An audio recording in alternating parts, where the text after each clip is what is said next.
Hello and welcome to Joshtika's Anime Bag. Today's target, Black Butler.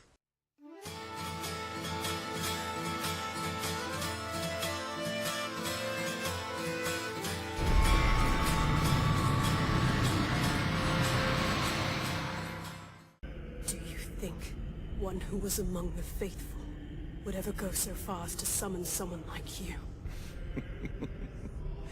I'll ask but once more. Do you wish to form a contract with me? I do. Now stop asking these tedious questions and let me know if we have a deal. Our story takes place in Victorian England. Or, well, Japan's version of Victorian England. In CL Phantom Hive, the heir to the world's most respected toy company and a secret police in the Queen Victoria's service, has made a pact with a demon. Straight as an arrow. A magnificent stick indeed, good sir. Sebastian will aid CL in his quest to avenge his parents' death, and in return, CL will let Sebastian eat his soul once vengeance is complete. But it seems strange circumstances surround the deaths of the Phantom Hives, and things only get stranger the deeper CL, Sebastian and crew dig for the truth. So, is Black Butler the spawn of Satan himself? Or is it simply one hell of an anime? Well, let's find out.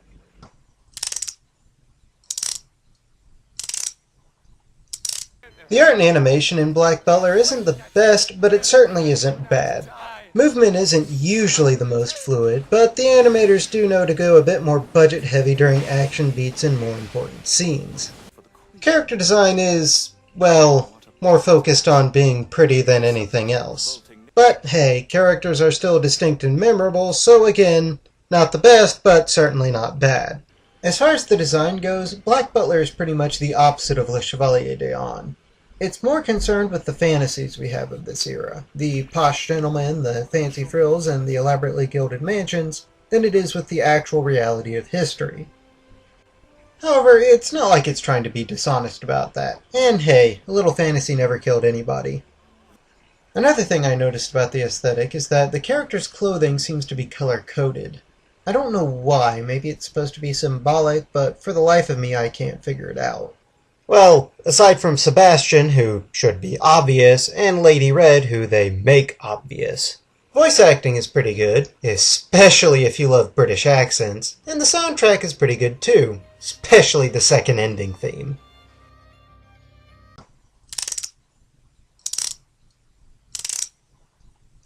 Horror comedy can seem like an odd combo at first, but if done correctly, the two can really complement one another.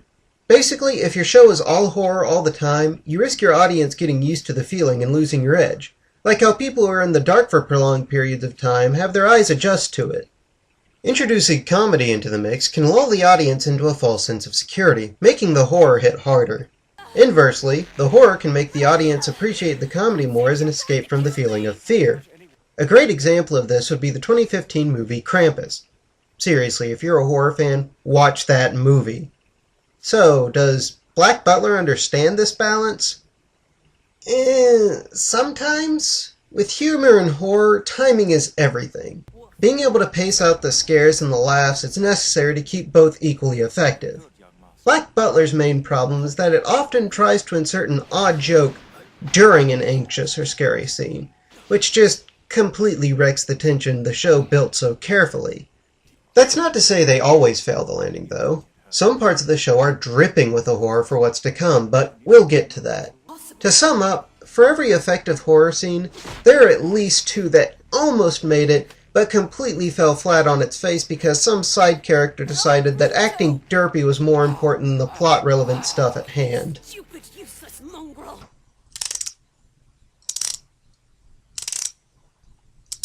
So, we're all aware that this show didn't become popular because of its comedic stylings or horror. No, the show's main draw is its main characters. But why this? Well, aside from their good looks and the large neon "Ship Us" sign above their heads, I think it's that they're one of the most interesting portrayals of what is known as a Faustian tale. What is a Faustian tale, you might ask? Shame on you, you should know this. No, seriously, I'm not telling you, look it up yourself.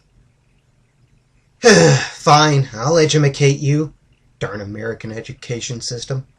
Named after the classic German poem Faust, it's a story where someone, in the original Faust himself, sells their soul to an evil or demonic entity, in the original story Mephistopheles, in exchange for power, pleasure, adventure, or whatever they may wish for, and in the end will have to pay up to the entity, with the usual currency being souls.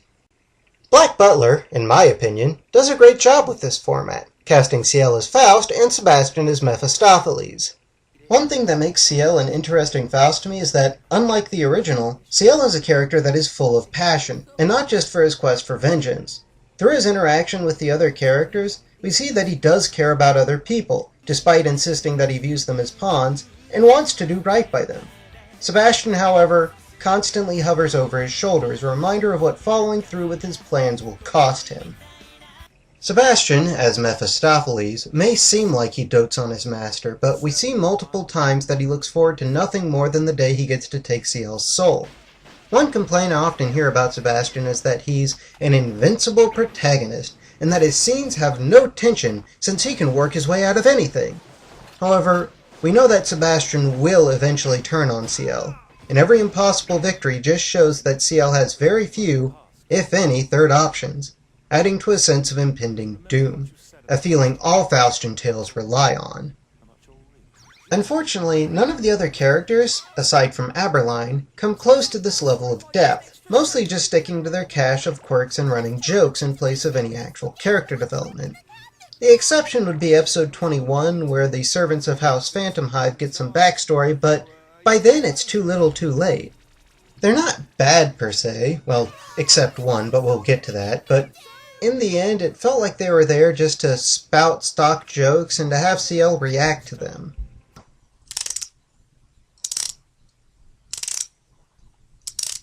Alright, so not making any friends with this one, but Grell is by far my least favorite anime character I've ever seen. I don't know, there are probably worse out there, but most of them are at least in correspondingly bad animes. The problem with Grell is that I don't know, I heard some of the characters refer to Grell as she, but honestly that is some of the laziest cross-dressing I've ever seen, and Grell doesn't say anything about it himself, so if she's not going to care, neither am I. Actually ruins a good part of the anime. Remember what I said earlier about bad jokes interrupting potentially creepy moments? Well yeah, guess who the main culprit behind most of that is?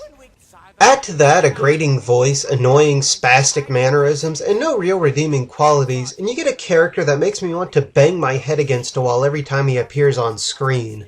Not to mention, she's a pretty negative stereotype of transgendered people, being a deranged murderer, at one point molesting a child, and, oh yeah, he's a literal monster. Oh, and the rotten cherry on this crap sundae? Grell is in no way needed in the show. For all the screen time she gets, he's only used 1 or 2 times, and it's not like there aren't other characters that could have done the same thing. Put it all together, and Grell is an entity that seeks to ruin a good story at pretty much every turn.